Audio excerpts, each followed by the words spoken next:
How's it going, guys? It's Najam. Welcome back to another video. In this video I'm going to review the Samsung Galaxy Z Fold 3 5G. Now there is a lot to talk about and you can probably tell from the title. So for those of you who don't want to watch this whole video, I'm just going to summarize everything. The question is this a good phone and is it worth buying in July 2024? The Fold 3 was released back in 2021, which is 3 years ago. In 2024, it still stands up and is an absolutely amazing phone. I can't find anything bad to say about this phone other than the battery life. In my opinion, I do think it needs a little bit of improvement, and they have done that in the Galaxy Fold 4 and the Fold 5. Apart from the battery life, this phone is exceptional. It's still getting the updates. It's on Android 14. And the updates come about every month, so you are getting these security patches. The performance has been excellent. The cameras and the user interface and the experience, everything has been excellent on this phone. As far as price goes, it has come down in price and you can buy this for about £500. If you look on the used market, you can buy this for about £250, which is an excellent price for a folding phone. So what you're buying is just a form factor, because you could buy a Galaxy Ultra series and it's just a different form factor. That's all you're really buying. So I do recommend this phone for anybody who's looking to buy it in 2024. So with that out of the way, let's get into some details. Now I will talk about this phone as a phone, using it also as a tablet as well as a laptop and also a desktop PC. But we'll start off with the specifications. The Fold 3 5G was released back in 2021. It has the Snapdragon 888 5G system on a chip, which has been excellent.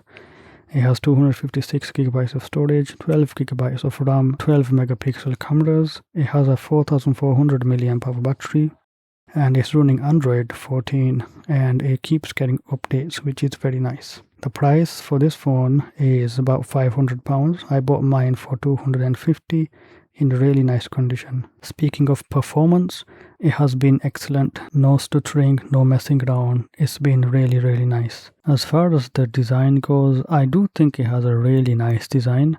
It's very simple. It has sort of rounded edges, so it's very comfy in the hand. When I'm using this as a phone with the cover display, it is very comfy in the hand because of the curved edges, and the hinge being a little bit curved is very comfortable in the hand. And if you look at the back, it is very simple and I do like the design. The only bad thing I can say about the design is that when you put this on the table, it does wobble a lot because of the camera bump.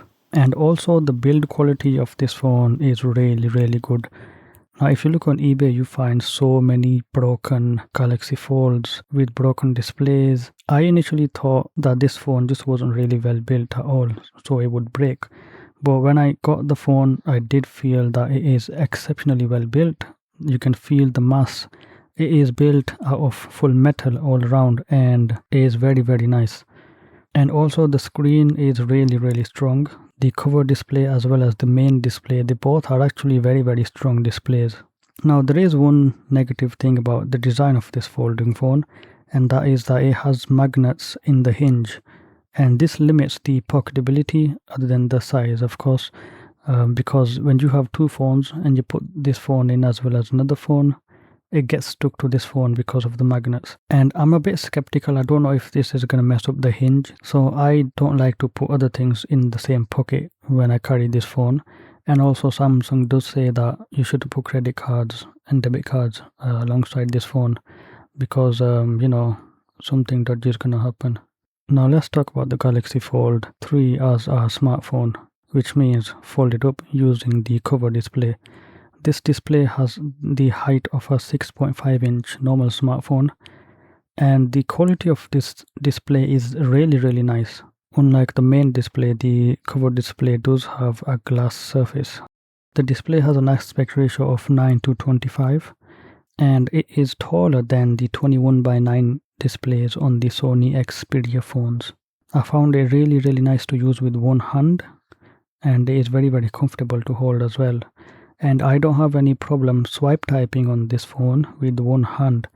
But I will say one thing, this phone is a bit thick when it's folded up, so You can't reach the other corner of the display with one hand, and also it's a very heavy phone, so it's not very easy to use sometimes with one hand. Now I've been using this phone mostly as a tablet, which is opened up, and this is how most people are going to use this phone, because let's be honest, you're buying this phone because of the big display, being able to carry it around in the pocket. So let's talk about this phone as a tablet. So the first thing you'll notice is that the main display has an absolutely amazing aspect ratio. The display has an aspect ratio of approximately 5:6, and it is very comfortable to look at. And not only that, it's also a very comfortable size. It's a 7.6-inch display, Super AMOLED, HDR, 10-bit everything is awesome. Now this phone isn't as big as actual tablets, but when it comes to typing, I have found that it is a lot easier to type with the keyboard in one-handed mode. So I do find it a bit hard to type on this phone. Now the folding display does have a plastic surface, and it does feel a little bit more cheaper than the glass display, and also it does feel a bit more softer. But regardless, both of these displays on this phone are actually very nice. Now when you get this phone out of the box, it's going to feel more like a really big phone rather than a tablet. So I went into the developer options and I increased the DPI to make things smaller. So the user interface is much smaller, and everything in my opinion looks a lot more comfortable when it's a bit smaller. You get a lot more workspace, and now it does feel a lot more like a tablet, but it's just a bit smaller. Now if you watched my unboxing video, I mentioned I'm going to replace my e-reader with this phone, and so I've been using this phone to read books and also some comics, and I have to say the display is amazing for that. And with certain filters in the applications, you can make this phone easier to look at, and it's been really good for reading. Now because this is a folding phone, you can see that it has a crease in the middle, and a lot of people say when you're using this phone looking straight onto the display you can't see it, but actually you can see it. It's just not very noticeable. It just looks like a 3D dent in the display. It's very minute and you won't feel it, so it's not a big problem. One bad thing I will say about this phone as far as design goes when using this as a tablet is that it does have bumpy edges, and when you're using system navigation gestures you can feel the bumps, and so it's not as nice as a curved display. Now let's talk about the operating system, because Samsung has got a lot of features in here to make use of this form factor. Now as I mentioned earlier, this phone has had software updates and it is up to date, so it's very nice. When it comes to multitasking, this phone is the king. You can swipe applications from the notifications into windows. So you can hold the notifications and drag them into a window, which is awesome. You can open up applications really quickly like that. And also when it comes to multitasking, by default you have the taskbar at the bottom, and that only works in Samsung's OneUI launcher. So if you use Nova launcher, it's going to disappear. This essentially is DeX, but there is no actual DeX mode for this phone. Now this taskbar at the bottom makes this phone amazing for multitasking. It's something carried over from Samsung DeX mode onto this phone. Now this phone does have DeX mode when you plug it into a USB dock, and you can use it as a PC, which I'll get onto later on. But if you use it as a standalone device, you can't use DeX mode. Unlike on Samsung tablets, you can use DeX mode and they will turn into a desktop user interface. This phone on the other hand has this taskbar, and you can just drag and drop applications around on it, so it's very nice, and it does help a lot with the multitasking. The Android 14 operating system has a lot of features, and you can use this phone, as a tablet as well as a laptop, because Android has gotten quite a lot better over the years, and also as a desktop, and all of that in one device.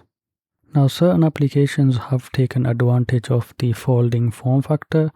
You can't fold the phone halfway, and then the applications, if they do have optimization for that, they will change the user interface to suit this a lot better, and it works really well. Now this phone does have more functionality because it's a folding phone compared to a standalone slab phone. There are some applications that don't have good optimization for the displays, and over the time I've used this phone, they have gotten updated, and now they do have good optimization for the aspect ratio, and also because they recognize this as a folding phone. But initially some applications just didn't scale well on the main display. An example of this would be AliExpress, where everything would be just ginormous, and it will be very hard to use the application. But it has gotten fixed, and I haven't come across any other issues when it comes to optimization. Oh, with the exception of the YouTube Studio app, which is absolutely horrendous because it doesn't work in multi-window mode. It just is just a bit of a mess. If you turn the phone to landscape mode, YouTube Studio just turns into a small little window, which is very annoying. Now I'll talk about some other things later on. Let's talk about this as a laptop. Now what I really mean by using this as a laptop is connecting a mouse and keyboard to it and putting this on a stand. I have been taking this phone to work instead of my laptop, and I've just left my laptop at home because this phone does everything I need to. Now it is a little bit different. It's a bit slower in the way I do things because the operating system is different, but you can use this because its form factor is much bigger than other phones, so you can use the display for a really small setup, and it is very nice to use. Just go ahead and plug in a keyboard and connect a mouse as well, and check out this keyboard that I've got, which has a built-in stand, and it is awesome. And you can put the Galaxy Fold just on the keyboard and it turns into a sort of like a portable workstation. Now you can't get away with using this phone instead of using your laptop. With this form factor, it just helps a lot with multitasking. You can do a lot on this phone compared to traditional slab phones. Now let's talk about using this phone as a desktop. Now I've been using this phone as my desktop computer by plugging this into a USB Type-C dock. The Type-C dock has USB Type-C in for charging. It has a HDMI out and it has two USB cables to plug in a mouse and keyboard. And so basically you plug this into the phone and it comes up with Samsung DeX, and you can use a mouse and keyboard, which I use with my PC. And so you can get the full desktop experience with this phone. And Samsung DeX is really good if you want a desktop experience, and it has come a long way as well. Now when it's plugged into the Type-C dock and you're using it as a desktop, it will also keep the phone charged up, so you don't have to worry about the battery life and everything. So that's awesome. There is one limitation, and that is that the Galaxy Fold 3 only does 1440p maximum output resolution. So if you have an Ultra HD monitor, you're going to be limited to 1440p. Now let's briefly talk about the cameras. All the main cameras on the back are 12 megapixels. You have an ultra wide camera, which is approximately 12 millimeters. You have the wide camera, which is your main camera, and that has a field of view of 26 millimeters. And you also have a telecamera, which is 52 millimeters equivalent. The front facing camera on the cover display is 10 megapixels and it's also 26 millimeters wide. Now these four cameras on this phone that I have mentioned have amazing image quality. I have zero problems with them. The processing on Samsung phones is really good, and also in low light I have zero problems because it does use night mode. You get a longer exposure and you get a really nice detailed image. Now there is also a 4 megapixel front facing camera hiding under the main display, and when you use the camera it uncovers itself and it shows up, so you can see it physically, but this 4 megapixel front facing camera is behind the display. Now the image quality from this camera is a little lower than the others. Now I've been doing FaceTime a lot of the times, and I've been doing meetings, and I have had zero complaints about the image quality from this camera. But compared to the other cameras, because this camera is behind the display, it lacks detail and it does look misty. And in my opinion, you should just forget about using this in nighttime because it looks like a painting. There's too much noise reduction going on, so it doesn't look good. And also, if you haven't noticed this already, the display in front of the camera is much lower resolution. This isn't an issue at all, but it is just something to point out. Let's talk about the speakers on this phone. Now the speakers have an amazing placement. You have the left speaker and the right speaker placed on the top of the phone and also on the bottom. And if you use this phone in landscape mode for watching videos, you're going to hold the phone with your hands where the speakers are. And so the sound is going to bounce straight directly into your face. And the speaker placement, in my opinion, is amazing. This does have stereo speakers, and also the sound of these speakers is absolutely amazing. They have a lot of bass, they have a really full sound. I have zero complaints about the sound quality. It's very loud as well, and it just sounds really good. The Iowodo W50 50 smartwatch. Now this is a smartwatch for fitness tracking with a heart rate monitor and 100 sports modes. Now let's go ahead and take a look around the watch. Over here you have a touch screen on the front, you have a power button on the side, and also a sports button on the side as well. And these don't rotate, they only click buttons.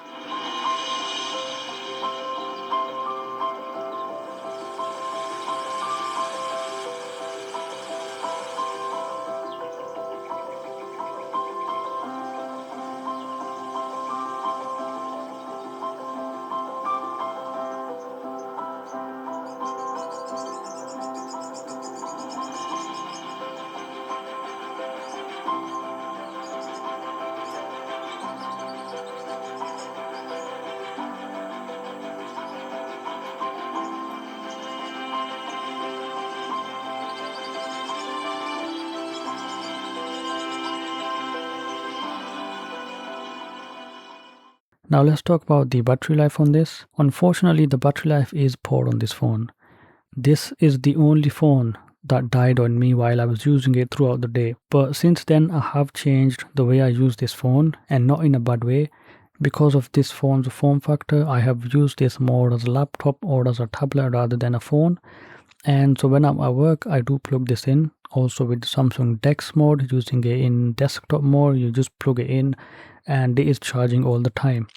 And so if you're going to use it like I do, the battery life isn't really going to be much of an issue because it's on charge almost all of the time.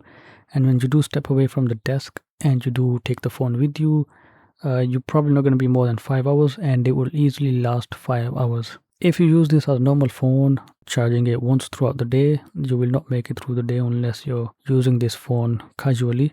Now let's talk about what I like about this phone and what I don't like about this phone. Now I love everything about this phone. This is the best phone I have ever had. The functionality and my experience with this phone has been really good.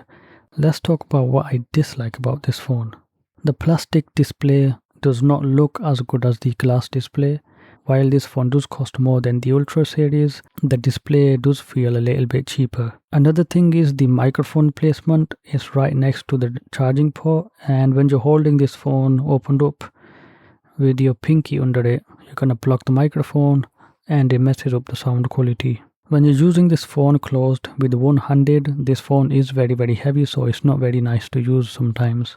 And when it is open, unless you're using swipe typing, it's not very easy to type on with the keyboard. Even if you're using the split keyboard, I personally just can't get used to it. And lastly, the thing I don't like about this is the battery life. As I mentioned, it's not very nice. So to conclude, this is an excellent phone. I'm going to be sticking with the folding form factor from now on because it's been almost a game changer. You can sacrifice your phone and your tablet and turn them into this one device. And if you do carry a lot of stuff with you, this will make things lighter because it covers a lot more functionality because of this form factor. Okay, that's all from me. If you guys have any questions, ask me in the comment section below. Thank you guys for watching, and I'll see you guys in another video.